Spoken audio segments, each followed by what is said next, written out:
तो बच्चों,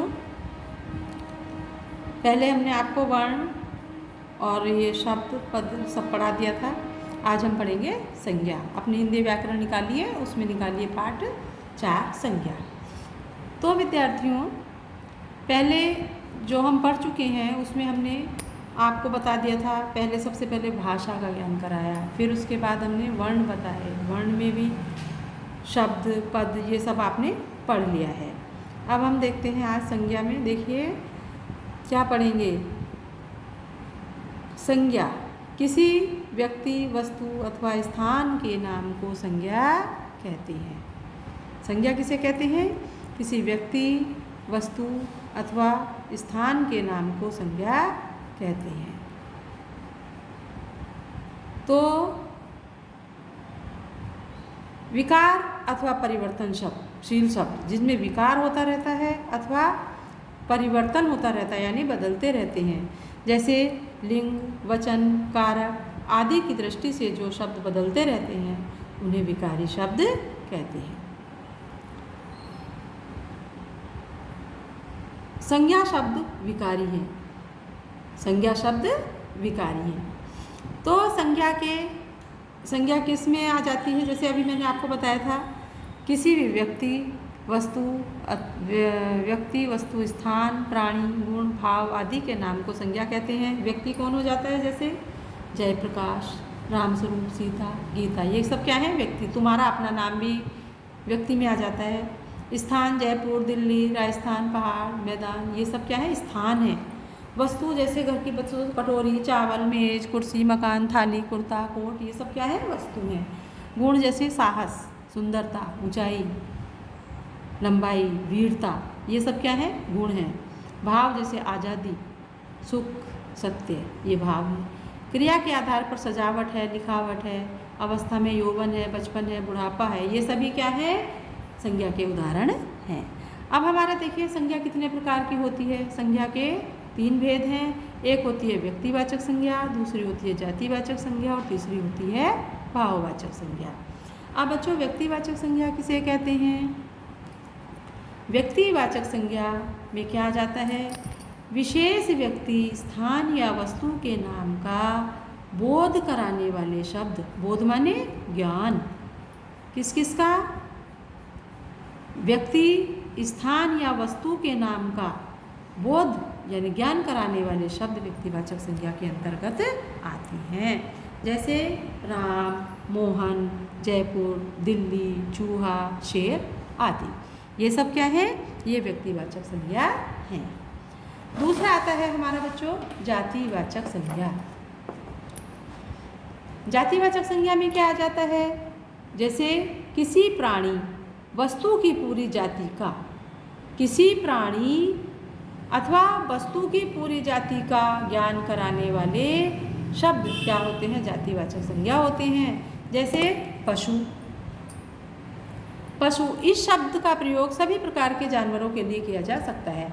पशु जैसे गाय है, बैल है, भैंस, इस तरह से होता है, लेकिन हम इनका अलग अलग ना करके पशु बोल देंगे तो इस शब्द का प्रयोग सभी प्रकार के जानवरों में हो सकता है। तो ये क्या है? जातिवाचक संज्ञा। मानव, नगर, पहाड़, ये शब्द किसी विशेष के लिए प्रयुक्त हो सकते हैं, किसी एक के लिए नहीं हो सकते। तो इसमें क्या हो गया हमारा? जातिवाचक संज्ञा।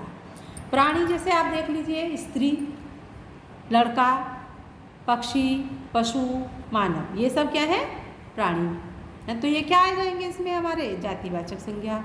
स्थान, नगर, राज्य, नदी, पहाड़, मैदान, ये सब क्या आ जाएंगे? जातिवाचक संज्ञा में।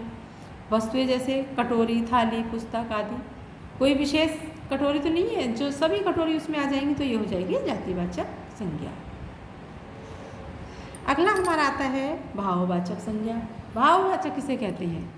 किसी व्यक्ति या वस्तु के गुण, दोष, भाव, दशा, स्वभाव, अवस्था आदि का बोध कराने वाले शब्द भाववाचक शब्द होते हैं, भाववाचक संज्ञा होते हैं। जैसे आज़ादी, साहस, यौवन, सुखी, दुखी, सुंदरता, बचपन, यौवन, सजावट, ये सब क्या है? भाववाचक संज्ञा के ही उदाहरण हैं। तो ये अभी हमने पढ़ा बच्चों संज्ञा। संज्ञा किसे कहते हैं? और संज्ञा के कितने भेद हैं। तो किसे कहते हैं संज्ञा? किसी व्यक्ति, वस्तु अथवा स्थान,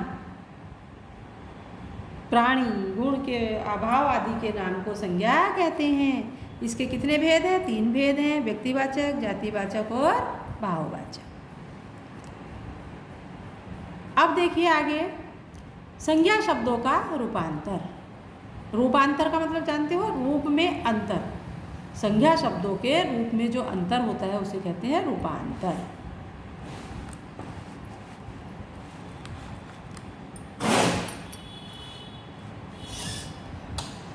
तो देखिए, व्यक्तिवाचक से जातिवाचक में रूपांतर कैसे करेंगे? हिंदी के कालिदास, गोस्वामी, तुलसीदास को माना गया है। हिंदी के कालिदास, गोस्वामी, तुलसीदास को माना गया है। यहाँ कालिदास एक विशेष कवि से अर्थ नहीं रखता है। यहाँ कालिदास से तात्पर्य है श्रेष्ठतम, सर्वप्रिय, सभी शैलियों के रचनाकार कवि, अर्थात यहाँ कालिदास जातिवाचक संज्ञा है। राजस्थान का कश्मीर माउंट टापू है। कौशल्या हमारे घर की लक्ष्मी है, तो इसमें कश्मीर है ना, इसको व्यक्तिवाचक से किसमें? जातिवाचक में बदल दिया गया है। कौशल्या हमारे घर की लक्ष्मी है, तो इसको जातिवाचक में बदल दिया गया है, लक्ष्मी।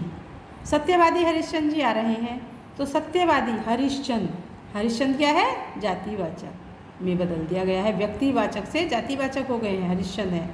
भारत का पेरिस जयपुर नगर है, तो इसमें जातिवाचक संज्ञा क्या है? जयपुर। अब देखिए, जातिवाचक से व्यक्तिवाचक संज्ञा का प्रयोग करना। कभी कभी जातिवाचक संज्ञा व्यक्तिवाचक संज्ञा के रूप में प्रयोग होने लगती है।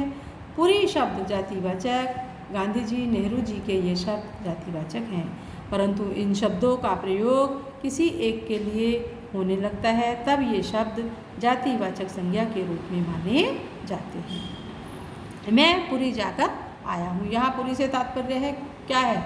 जगन्नाथपुरी।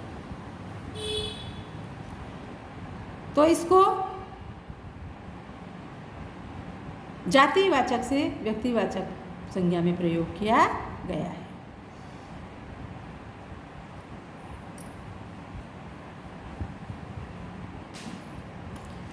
तो कैसे बच्चों? देखिए, इसमें मैं पुरी जाकर आया हूँ। पुरी, पुरी तो कोई भी हो सकती है ना?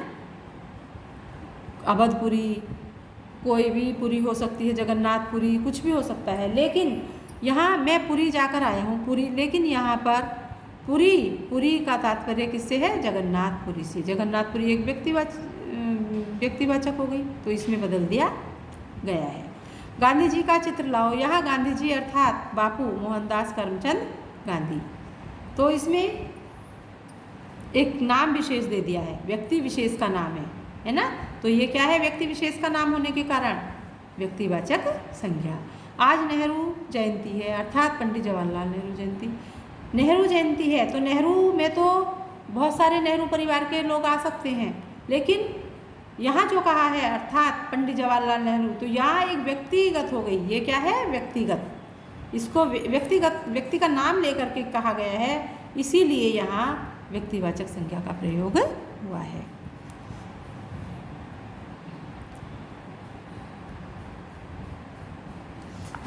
जैसे आगे देखिए, भाववाचक से जातिवाचक संज्ञा कैसे है? कितने अच्छे पहनावे हैं। यहाँ पहनावा भाववाचक संज्ञा से जातिवाचक बन गया है। तो इस तरह से आप इसको पहचान लीजिए और इसको बदलना सीखिए। ये आपका है, इसको पढ़ना अपनी सारणी है, ये भाववाचक संज्ञा होंगी, इसको पढ़ लीजिए।